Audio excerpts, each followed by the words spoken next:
ازيكم يا حبايب قلبي، عاملين ايه؟ يا رب تكونوا بخير. يلا كده بقى معايا النهارده هاخدكم جولة في شقة عروستنا القمر بعد ما فرشناها. وحابة في الأول كده أبارك لعروستنا ياسمين هي وعريسها، وأقول لهم ألف مليون مبروك ليكي يا ياسمين انت وعريسك. ربنا يجعله بيت الخير والسعادة عليكم يا رب، اللهم آمين. زي ما انتوا شايفين كده دخلت باب الشقة، وهنا كده كان أول حاجة الصالة محطوط فيها النيش وترابيزة السفرة. حابة بقى كده تقولي رأيكم ايه في رص النيش وفي كل حاجة في النيش. بسم الله ما شاء الله، ذوقها كان عالي جدا، وذوق والدتها اللي هي عمتي. عايزة اقول لكم ان العروسة تبقى اخت مرات اخويا، وفي نفس الوقت بنت عمتي. بجد ما شاء الله ذوق العروسة وذوق مامتها ممتاز جدا، وكل حاجة كانت متناسقة مع بعضها، والوانها هادية وبسيطة. مش كانتش الوان كتير كده، وبجد كان النيش ما شاء الله الله اكبر ممتاز بالشكل اللي انتوا شايفينه ده. حطيت الرف الاولاني كده كاسات، واللي في النص اللي هو اطقم الجاتو، وتحت الاكروبال والصيني. بجد النيش كان ماشي مع بعضه زي ما انتوا شايفين كده. انا عايزه بقى رايكم وتقولوا لي ايه. رايكم في النيش بعد فرشه. هنا كده بقى السفرة، بسم الله ما شاء الله برضو ممتازة جدا ولونها هادي، وكمان الاكسسوارات اللي عليها كانت هادية كده وبسيطة، وكانت كلها حاجات ممتازة. وكل ألوان الستاير السجاد كل حاجة كانت ماشية كده مع بعضها متناسقة.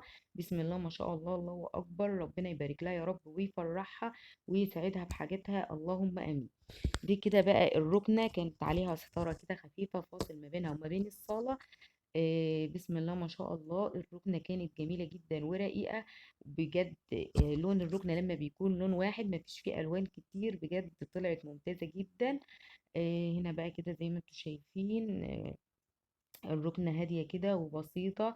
يا دوبك بس علقوا فوق الركنة كده طبلوهات كده برضو بنفس ألوان الستاير والركنة، وطلعت شكلها جميل جدا مع الترابيزة والحاجات دي.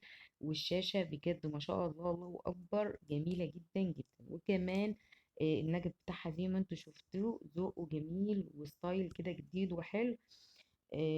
بسم الله ما شاء الله، ربنا يفرحها يا رب ويبارك لها. زي ما انتوا شايفين كده اللون السجاد والحاجة كانت ممتازة. يلا بقى كده بينا هنروح بقى دلوقتي على غرفة الأطفال الأول. هي أول ما تخش من باب الشقة في وشها كده غرفة الأطفال، وبعد كده الركنة، وبعد كده أوضة النوم الكبيرة الصالة قدامهم. نبدأ بقى كده بغرفة الأطفال. عايزة أقول لكم كده هنا الطرقة اللي داخلة كده قدام أوضة الأطفال، فحطينا فيها الفوتيه كده اللي هو بيبقى ورا السرير، لأن ما كانش له مكان في الأوضة الكبيرة، فوالدتها قالت نحطه في المكان ده. فالمكان بجد طلع جميل جدا وحلو، يعني طالعة من تحت تعبانة تقف عليه يعني تقعد عليه. برضك بتلبس حاجة يعني كده شوز أو أي حاجة هتقعد برضك كده، فمكانه حلو وممتاز جدا. هنا بقى كده غرفة الأطفال، بسم الله ما شاء الله اللهم بارك، كانت هادية وجميلة جدا ولونها ممتاز وشكلها جميل جدا، وكمان مفارش السرير والحاجة بتاعتها اللهم بارك ممتاز. طبعا اللي هيقول لي بقى الأوضة حلوة بس الغسالة ما كانش لها مكان تاني غير المكان ده، فاضطرينا نحطها فيه. زي ما انتوا شايفين كده كل حاجة متناسقة مع بعضها وماشية. هي برضو قالت انا مش عايزة مفارش على الكومودينيات ولا السراحات وكده. حابة ان لون الازاز يفضل زي ما هو، وبجد طلع رأيها جميل جدا وطلع النتيجة ممتازة. هنا بقى كده معانا الدولاب. يعتبر الفرش كله لميناه في الدولاب الصغير وكمان الدولاب الكبير دلوقتي هتشوفوه معانا. وفاض بس الحاجات اللي هي على الدولاب دي فحطيناها في أوضة الأطفال كده. طبيعي إن لازم في أي عروسة يفضل حاجات وتتحط على ظهر الدولاب الأطفال، فحطيناها كده مؤقتا في الأول.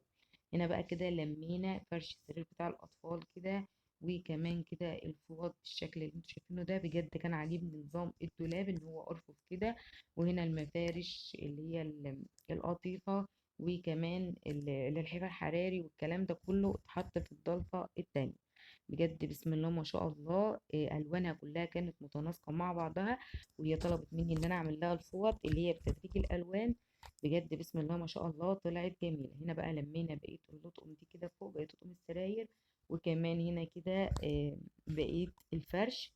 زي ما انتوا شايفينه كل الالوان بجد بجد بسم الله ما شاء الله. اللهم بارك لها يا رب، اللهم امين. كان كل حاجه ماشيه مع بعضها.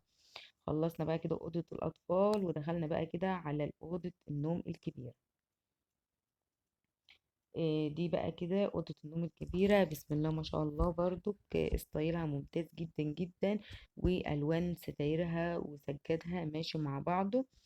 زي ما انتوا شايفين كده الكولونيات من غير مفارش، بس بجد طلعت النتيجة ممتازة. يعني كنت بقول لها نحط مفارش وكده، في قالت لي لا، الستايل الجديد ان مفيش مفارش على الازاز ده وكده.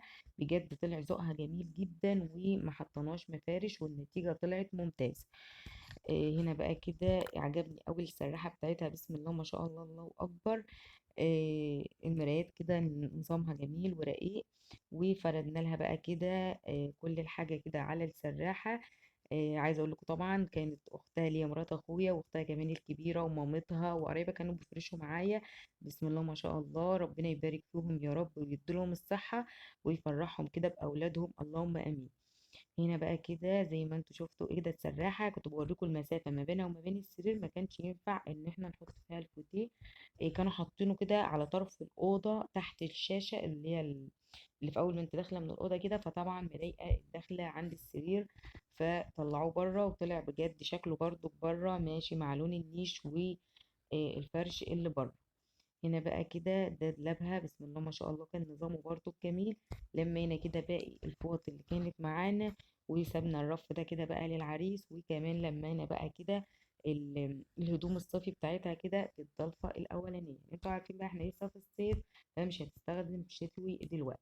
ولمينا هنا برضو بقية الفرش ده كده، المفارش والكوفرتات دي هنا في الأول، وفرشها ولبسها الشتوي مع الشنط كده في الضلفة الأولى هيبقى مع لبس العريس. وكمان كده هنا الضلفة دي حطينا برضو كده مفروشات السرير الكبير في الضلفة دي كده من فوق، وهنا تحت كده فيها هدومها الصيفي كلها الخروج.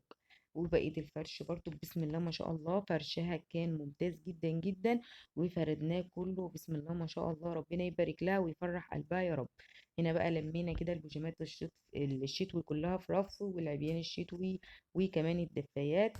بجد بجد بسم الله ما شاء الله كانت نتيجة فرش الدولاب ممتازة جدا جدا. وكمان السرير كان هادي كده، هي طلبت مني ما احطش عليه ورد ولا احط حاجة، وبجد النتيجة برضو ممتازة. ربنا يبارك لك يا رب ويفرحها ويسعدها، اللهم امين. هنا بقى كده دي دخلت الطرقة بتاع المطبخ والحمام جنب باب الشقة، فسبتها معانا كده للآخر. دي كده بقى مطبخنا بسم الله ما شاء الله، اللهم بارك. المطبخ كان طالع ممتاز جدا جدا، وكانت حاجاتها كلها بسم الله ما شاء الله ألوانها جميلة ومتناسقة مع بعضها.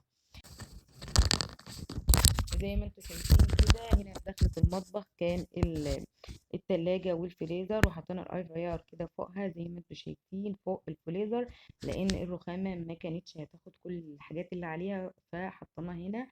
هنا بقى كده في الرف الاولاني ده بجد الطرف اللي هي الكبيرة الغويطة دي ممتازة جدا. خدت معايا الطقم الألمونيا الشاورما والكسرونات في كده بالشكل ده. وكمان حطينا هنا برضو الستانلس والجرانيت. وهنا كده لكل شيء بيشوف فرش، يعني انا بحب اعمل ضرفة كده كاملة لكل الادوات الكهربائية. هنا كده بقى الميكروويف بسم الله ما شاء الله حاجتها كانت جميلة ومتناسقة مع بعضها. هنا بقى كده حطينا كده المعالق، وهنا لمينا بقية الرفايع. وحطينا هنا بقى تحت كده اللي هي المقالي التيفال وكمان الجريل. في الادراج دي بجد كانت غويطة جدا ما شاء الله وممتازة. جينا بقى هنا كده زي ما انتم شايفين الرخامه ما كانتش واسعه قوي، بس يعني ايه، حطينا على قد ما قدرنا. كنا طبعا مش عايزين نزحم الدنيا وكل حاجه، بس كان في حاجات كانت لازم تتحط فاضطرينا نحطها، وهي بعد الفرح بقى هتشيل اللي هي مش عايزاه وهتعمل. هنا كده بقى طقم الاكروبال ده بسم الله ما شاء الله حطيته هنا كده في الضلفه اللي هي الازاز دي. وهنا برضو لمينا الطقم السيراميك بتاع اللي هو الجرانيت اللي هو. وكمان حطينا هنا كده برضو الطقم اللي هو الصاج ومعاه الصواني. بجد حاجتها ما شاء الله اللهم بارك. وبرضو الرخامة اللي جنب البوتاجاز لمينا بقى فيها كده المعالق والطقم التوزيع والسكاكين.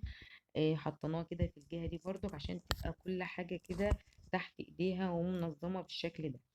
هنا برضو بقى كده في وحدة برضو كده فوق الحوض، حطينا اللي هي فيها الطباقة، حطينا بقى الطقم بتاع العشاء وكوبايات كده من جميع الأشكال بقى. وكمان الفناجين اللي هي الفرداني دي. وهنا برضو حطينا كده أطقم شربات، وده بتاع الخشاف ومعاه كوبايات كده.